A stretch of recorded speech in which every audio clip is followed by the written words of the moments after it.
Amici di Virgin Radio, è per noi un piacere essere nuovamente in compagnia di un vero artista che noi seguiamo ormai da tanti anni, da tante delle produzioni targate 30 Seconds to Mars, con noi Jared Leto. How's it going? Hey man, thanks for having me. It's going pretty damn good. Nice to see you again. Nice to see you.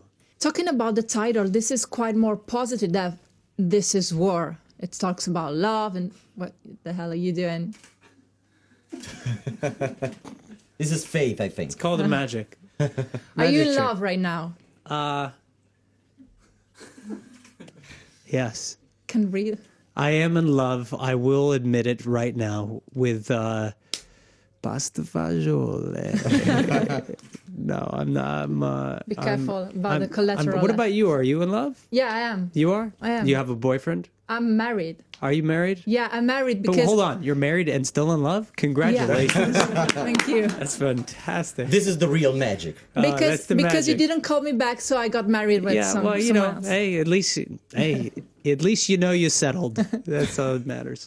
I'm not in love right now, but I think that you don't always have to have love for, intimate love or love for somebody else to be complete or fulfilled. You can have love for a process, love with your family, love with your family of fans around the world. There are different sorts of love that can be very fulfilling. And, it's an interesting time in all of our lives in the band.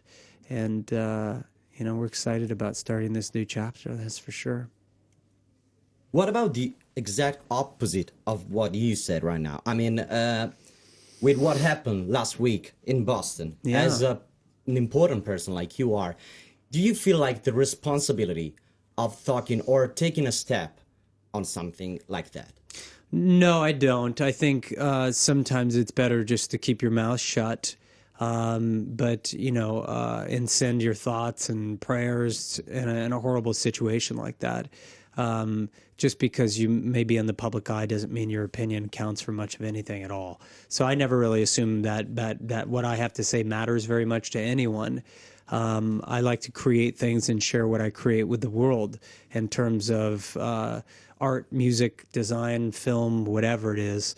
But as far as commenting on public events, if I feel the need to, I do, but I don't feel any responsibility to have to do it at all.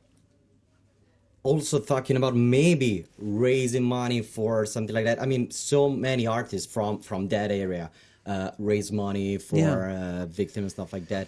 If something will probably happen in your own country or your own city, probably would be different.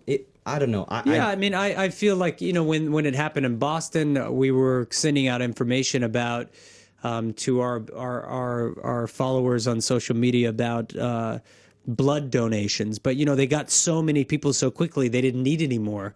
So that's one thing that's great about being people communicating so immediately like you can now with social media, is that you can get a response very quickly. But I think it depends on what happens and if you really think you can make a difference.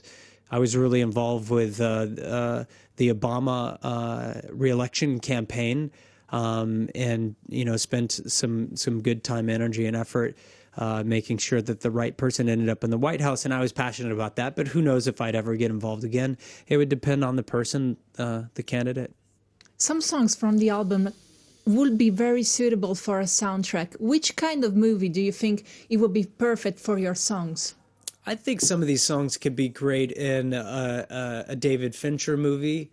Other songs could be great probably in something even darker. I mean, there's some very dark songs in the record, and there's some songs that are full-on celebration, like Up in the Air is a big kind of song about empowerment. And but other songs like End of All Days or Bright Lights have an atmospheric quality that I think are pretty suited for films too. The last album, Martin Scorsese used our music and a bunch of really great filmmakers, so that was kind of fun to have that happen.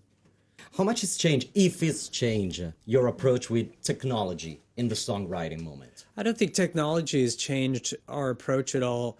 All that's happened in technology since 2009 in this album is it's gotten better the quality of materials gotten better. The quality of the recording process has gotten better. Now you can master at 96K for iTunes. If you're going to have a string or a French horn sample, it can actually be a real sound and a much better, bit rate or something like that. So that some of those technical things have gotten better, but it hasn't changed my process so much. I don't like to be a slave to technology. I always try to remember that the technology is a slave to me and the creative process.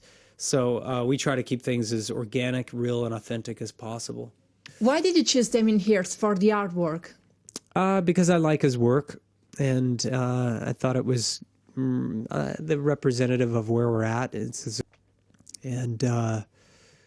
I thought this it was really unique. I like the kind of minimalist repetition of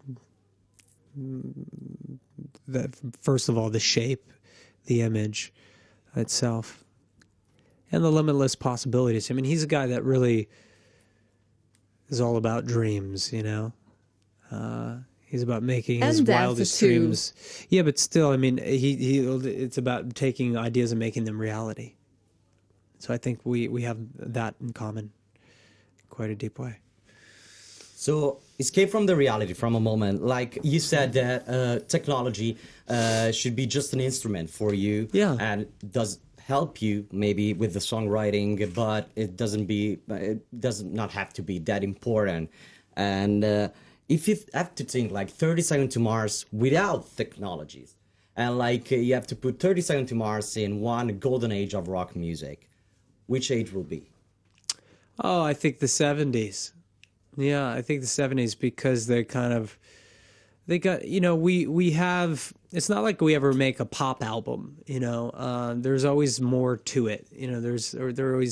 There are underlying concepts or themes, not a traditional structure, or the fact that the art and design components are so important, and that there's more than just music. I never thought about 30 Seconds to Mars as just a band ever once. Never thought about, we're just making a band. I never thought about that. I thought about it as clearing a space for community, clearing a space for art and design and creativity in general, and that this would be a container for all of that. So I think the 70s and those are the albums that inspired me to do that, whether it was Pink Floyd or Led Zeppelin. Usually, rock music has always been against some kind of a process, especially right now, when we think about the economic crisis, the economic strike. Every single rock band will go easier criticizing that, not supporting the changes through all this. Yeah. Why do you go this way? Because you do believe there's a bright light in the end. Yeah, I think so. I'm an optimistic person. I mean, I think that, we romanticize a lot, different periods, different times. But really, the bottom line is there are more people out of abject poverty right now than ever before in the history of mankind. There are more people not dying from disease around the world than have ever not died in the history of mankind. There are more people being educated and lifting themselves out of poverty to the middle class than ever before. There are more women having healthy babies than ever before. So there's a lot that is moving forward in the right direction, but certainly a lot that needs to be improved. But I'm a big believer that that which does not kill us makes us stronger. And the great, in our moment of greatest difficulty, whether that's an economic collapse or a personal situation, a marriage, in that moment of greatest difficulty, the reward, the breakthrough is just around the corner. I've always found that to be very true. All right, Jared, thank you so much for your time. Hallelujah. Amen. Grazie. Yeah.